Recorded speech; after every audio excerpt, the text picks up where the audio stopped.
Hello and welcome to Angry Andy Reviews, and this is my review for Scream 7. Angry Andy. Angry Andy Reviews. Angry Andy. Angry Andy. Angry Andy Reviews. Angry Andy. Angry Andy Reviews. Angry Andy. Angry Andy Reviews. Angry Andy. Angry Andy Reviews. Don't make me destroy you. So yes, Scream 7. Can you believe it? We've had 7 movies in this 30-year franchise, as it was. Alright, longer. Let's do it. We're almost on par with Marvel films at this point.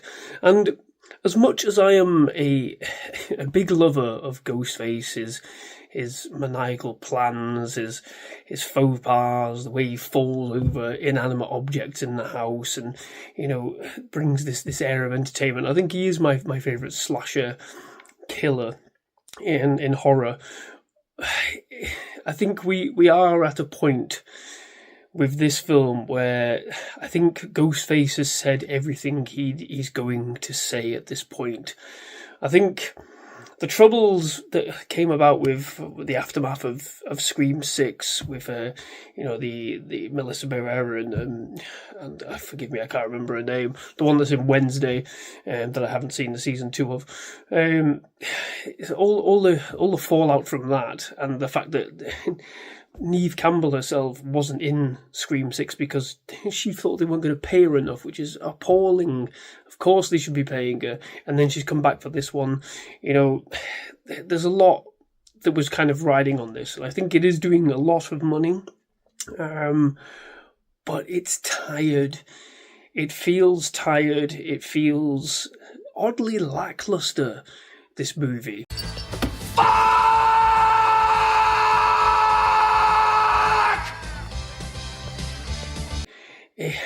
This film follows, like I said, it follows Sydney again. She's got a new life. She's living somewhere else. Her family is all set up. She's got an older daughter called Tatum, obviously named after her best friend Tatum from the first Scream movie, and younger children that are elsewhere with grandma or something on a holiday somewhere. And she's happy. She's living her life. Her daughter's obviously battling against her.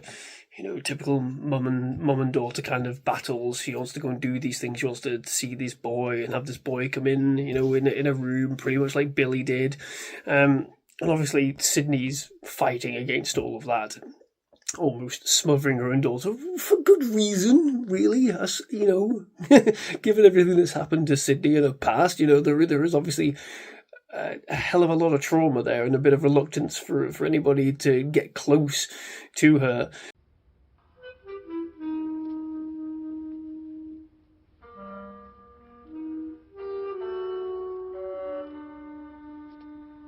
Okay.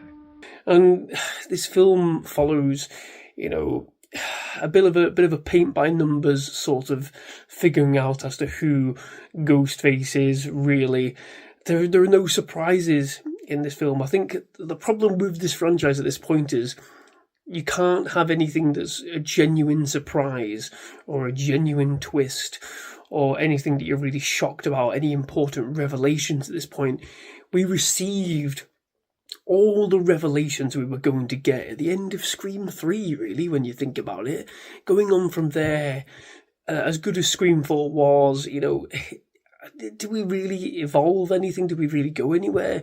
It's difficult to say, and in this film it kind of trudges its feet. You're not going to get any massive revelation despite the teasers that we've all seen.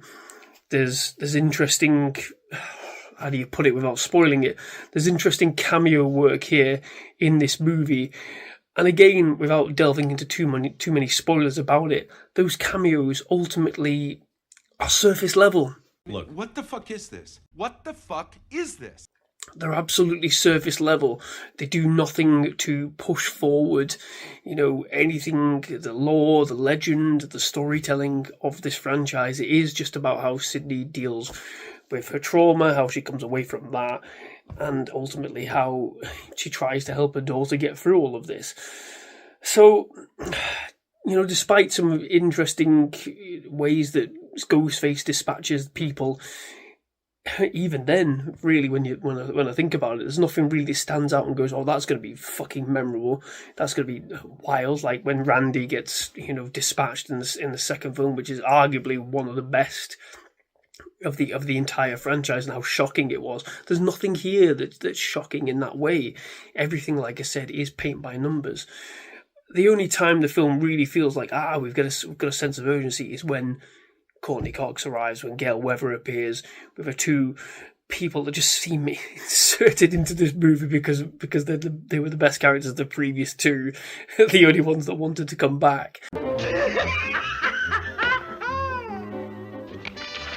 They come, they run over a Ghostface, and there's a revelation there, and then there's further revelations. But other than that, she kind of does feel herself a bit sidelined, Courtney Cox. It's weird.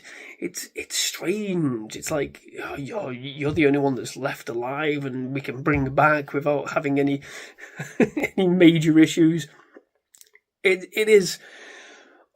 Ultimately, I'm hesitant to say anything, other than it just being lackluster. What's also frustrating is the villain's motives in this movie. None of it tracks with anything that's could be encompassed as being this resounding revenge plot like we had with Scream 1 and even Scream 2. Scream 3's villain motive kind of made sense in a weird sort of hashed together kind of way. Here in this fucking movie, I'll give you 10 whole pounds if you can tell me exactly what the villain's motives are in a few weeks' time. Are you out of your fucking mind? Because it's so generic and lackluster and bland. The explanation is rushed. It's almost laughable. I couldn't believe it. I was listening to the waffling bullshit coming out of the character's mouth, only to come away and go, but who the fuck are you? And that's the major problem. Without a substantial reveal or twist as to the motives of the villain, you ultimately have nothing of value for the reasons for everything going on. And when you're already struggling with any sort of reason to invest in the movie and the characters in their plight, then we're at death's door. It is lackluster, and when we consider we've got Kevin Williamson coming back as the writer of the first and second and fourth films, and you've got that flavour of Wes Craven, there's still not enough there to really say why this franchise should carry on going from here on out at this point. What more could Ghostface actually do or say that would change anything going forward? What new revelation could possibly be bigger than what we've already had in this franchise? And no amount of nostalgia, no amount of, member berries as they are, no amount of Ghostface himself doing Ghostfacey things could change how tepid this movie actually is. And it is a shame. I'm a huge fan of Scream. It lives rent-free in my head all day, every day.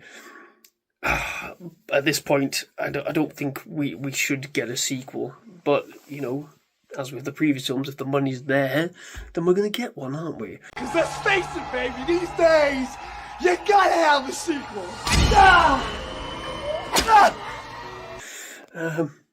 But there you go. Like I said, cameos aside, it's cameos which we know were there, but I don't want to spoil anything about it. Other than that, other than those little flecks of, that's nice, there's not much else here. There really isn't much else here. Some of the way people are dispatched, it can be kind of entertaining, but even then, it's, we've seen so much bigger moments where people have been done away with.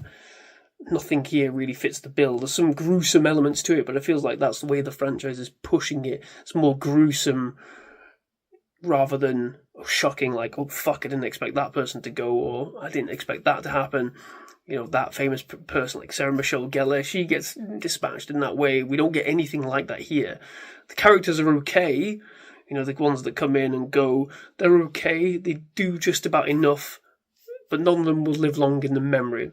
And none of them will be on those top 10 lists of shocking Scream deaths, as it were.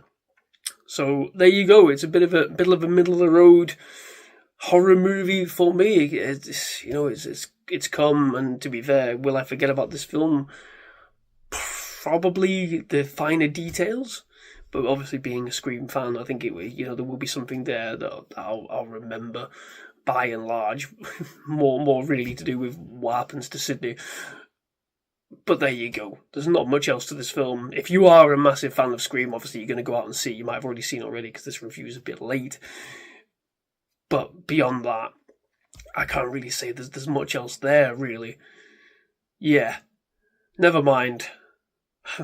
So I'm going to leave this review there. I think I've said enough. I'm not going to go into spoilers too much. It wasn't ever my plan to go into spoilers anyway. But let me know what your thoughts are on this. Have you seen Scream 7? It sounds wild fucking saying that. Scream 7. 7 movies.